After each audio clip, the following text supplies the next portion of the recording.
मी एवढंच या निमित्ताने सांगतो की निश्चितपणे भविष्यातही बीडीडी चाळीचं काम तर उत्तम पूर्ण करूच, सगळ्यांना त्या ठिकाणी राहण्याची चांगली व्यवस्था आपण करून देऊ।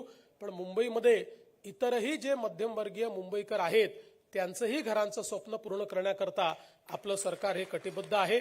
आपल्या आज ज्यांना चाव्या मिळालेल्या आहेत त्यांना मी पुन्हा एकदा विनंती करतो, मागच्या वेळेस केली होती की काही झालं अडचणी कशात नाही भागवा, पण मुंबईतलं बीडीडी चाळीतलं आपलं घर कधी विकू नका, काही झालं तरी विकू नका, अशी आपल्या सर्वांना या निमित्ताने विनंती करतो।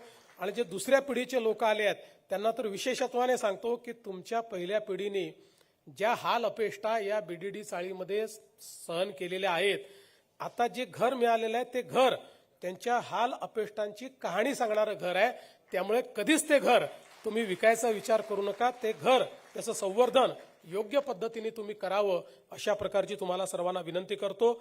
आपल्या सर्वांना अतिशय मनापासून नवीन घराच्या शुभेच्छा देतो।